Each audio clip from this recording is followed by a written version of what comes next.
there's some serious information ambaye imekuja pande yetu. And sisi tunaona it is important that we make it known.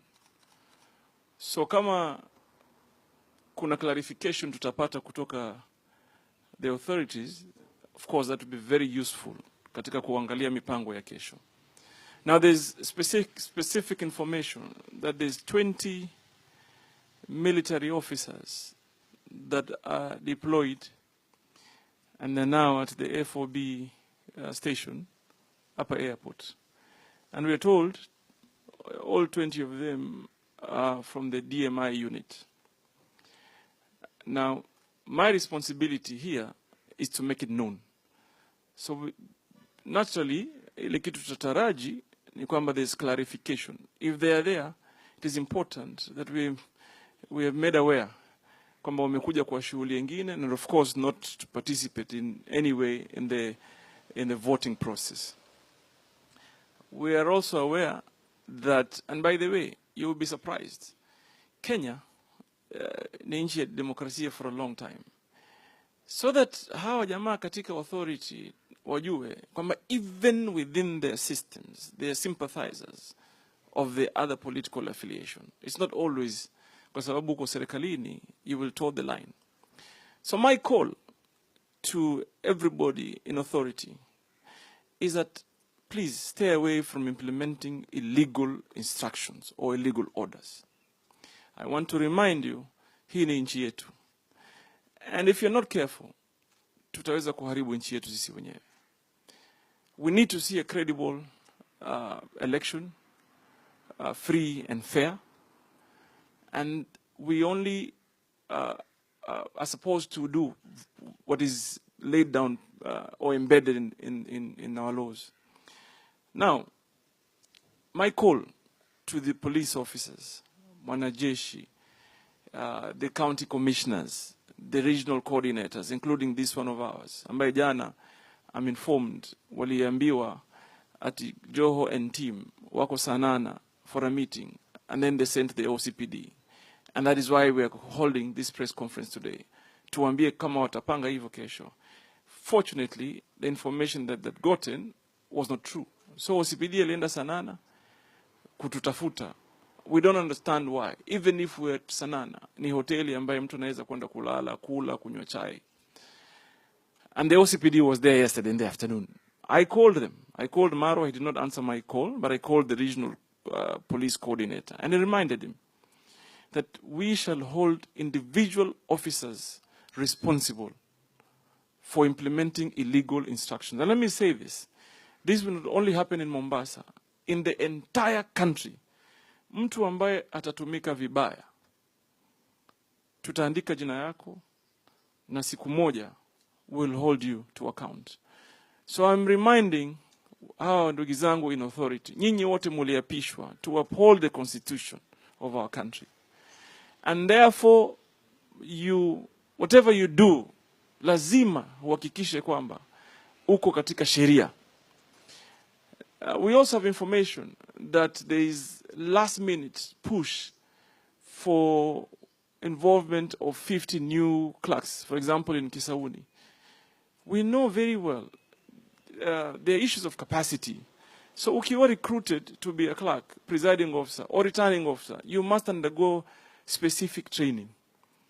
So we don't understand how there will be a last-minute rush to bring in new names, unless there is an undertaking from IEBC that officers are properly trained. Then we're going to have a problem. Na sisi tuwaambia, we also are aware that the government here in Mombasa will use unorthodox means to try to suppress upiga kura. There shall be a lot of propaganda. Our call to the Mwananchi is that this is your constitutional duty. This is your voice.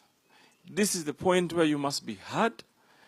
And therefore, itakavyokuwa, whatever that happens, stay calm, go out there, stay in the queue. Don't leave your polling station unless and until you have done what? You have voted. So hawa watu wote ambaye wanapanga haya mipango ya propaganda ya nini, sisi tunawakumbusha tu, hii nchi ni yetu sisi wote. Na NIS, tafadhali stick to your profession. Fanyeni kazi ya kutoa ujasusi ya usalama, ya kiuchumi. Lakini don't be used, even though many of you believe you are hidden behind some curtain, but you live within our society. And then we know who you are, and we know what you're planning, the kind of discussions you're having. Uko mashinani, the people that have been used to create fear. So NIS, hata nyinyi tunawajua. And I'm particularly concerned na hawa wa coast region, because a lot of this dirty planning is being done in their offices. So tunawaambia, you can throw as many leaflets as you want. Unaweza kutisha watu. You can try to buy as many IDs as you want, because that's also happening. Wazee wametuambia, mtu anaambiwa leta ID to give you some money, leta IDs, you want to register you. But the voice of the ordinary Kenyan must be allowed aseme vile anataka. And this can only be achieved by a way of vote. Finally, there's also a very strong rumor of feeling amongst us in the entire leadership that there may be plans to disrupt the tallying center. We have called our people to be peaceful. Sema mkuwe calm. Musifanye vurugu. Hata mukifanyiwa vurugu, don't react. Because what they want to do is to push you so that you can react, and then thereafter wafanye fujo.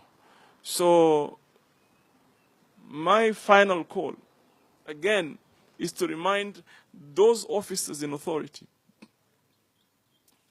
those people in positions, even though they are under Jubilee government, you should not allow yourselves to be used as campaigners or brokers of the party that is in government today. Things do change.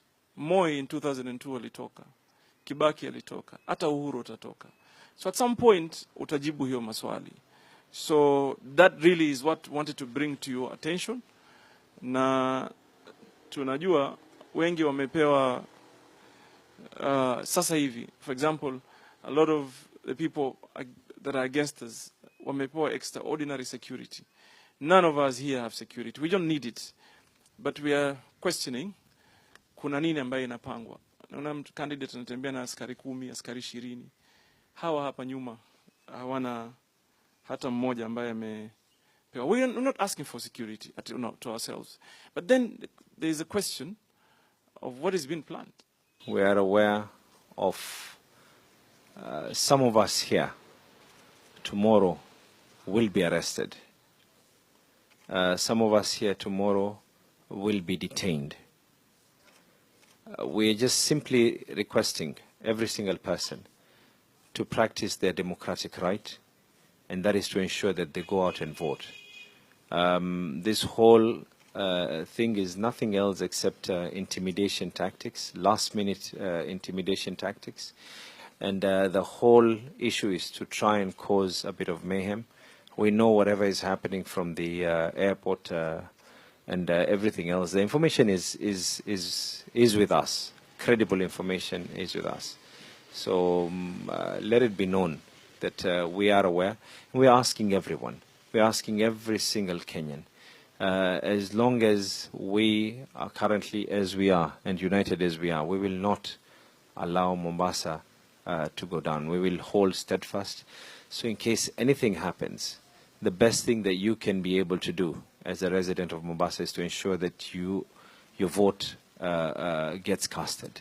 It is the best line of defense that you can be able to offer to this city. It is the best line of defense that you can be able to offer to the other generations. Tuko na habari ama minung'uno ambayo inaendelea kwamba kesho wakati wa upigaji kura ukiendelea, kuna maofisa wa usalama ambao watakuwa wamevaa nguo za raia, wataingia kwenye vituo hata kama ni mmoja. halafu atatoa kitambulisho kwa sababu yeye si mpiga kura wa pale, jina lake litakosekana. Likikosekana ataanza kupiga kelele. Akianza kupiga kelele, wale maofisa wa usalama walioko pale ambao wako na uniform watapiga tear gas, watatupa tear gas ili kudisperse watu, ili wengine waingie hofu warudi majumbani. Lakini habari hizo tuko nazo na zimeenea, na kitu tunawaomba wapiga kura wote wa Mombasa, tunawaomba kwamba wajitokeze kwa wingi na wasikubali vitisho vya aina yoyote, na wakati wataona kwamba kuna mtu ambaye anataka kuanza fujo, wale wananchi tunawaomba wasichukue hatua, wawajulishe polisi ili yule mtu akamatwe yeye peke yake, ili kusudi kuzuia hiyo tear gas. Kwa hivyo sisi tunawaambia kwamba wapige kura kwa amani. Kesho ni haki yao kuchagua viongozi, wasitishike na watoke kwa wingi. It is a democratic right of every citizen to vote in this country. Na kesho ni siku kubwa ambayo wananchi watakwenda kufanya uamuzi wao.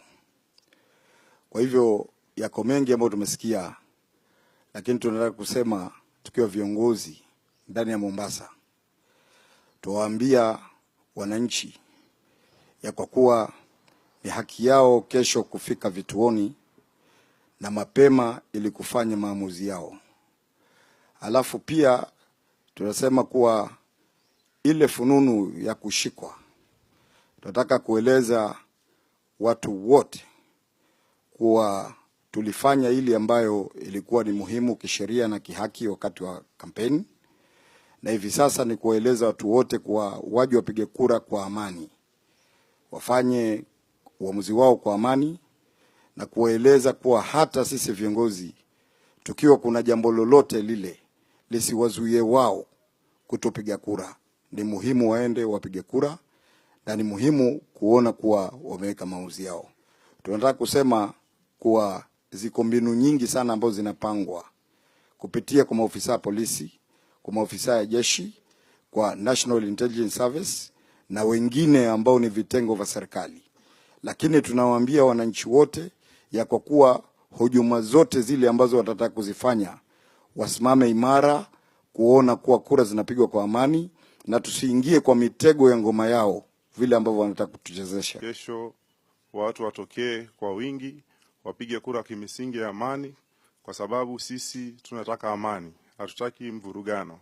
Na kwa sababu ya kwamba taifa hili tumelijenga kwa miaka mingi. Kwa hiyo uchaguzi wa kesho usiwe ni uchaguzi wa kuchora mstari, wa kusema kwamba hawa ni kabila hii ama hawa ni kabila hii. Hii ni Kenya yetu sote, tusipeleke kimisingi ya ubinafsi, watu wachache ambao wanataka kuleta ubinafsi. Kwa hiyo tupige kura kimisingi ya amani, sote ni Wakenya wote na sote ni watu wa moja. Kampeni tushafanya, sasa tuwaachie wananchi waweze kutoa uamuzi baina wale ambao wana fikra nzuri na wale ambao wana fikra ambazo ni duni, na uamuzi utakaotoka utakuwa utapeleka nchi yetu mbele. Kwa hivyo tuwaambia wale ambao ni watu wa serikali katika vitengo vya kiusalama wasichukue amri zozote ambazo ni kinyume cha sheria. Hata kama wewe watakiwa uweze kusikiza amri, lakini amri ambayo itakwenda kinyume na sheria itakuwa wakati huu na haufai wewe kuchukua. Na unapofanya hivyo utakuwa umeenda kinyume cha ile kiapo ambacho umechukua wakati ukifanya graduation. Na nafikiria hilo litatekelezwa na watu wote watapewa nafasi sawa sawa, ili uamuzi utakaotoka uwe ni uamuzi utakokuwa umekubalika na utakokuwa utaifaa nchi hii kusonga mbele. Na nawapongeza Wakenya kwa kuwa najua watatoka wapige kura na hawatatishika na jambo lolote. Na tusema hatutaki mtu hata mmoja akose kupiga kura, hata itokee jambo gani, hata ukawa sisi tumeshikwa sote, lakini wao waendelee kupiga kura na waweze kutekeleza hiyo haki ambayo wanayo. Kushikwa kwetu sio mwisho wa kura, kushikwa kwetu itakuwa ndio mwanzo wa ushindi. Asante sana. Nataka niseme pia, niambie tume IEBC hivi sasa pia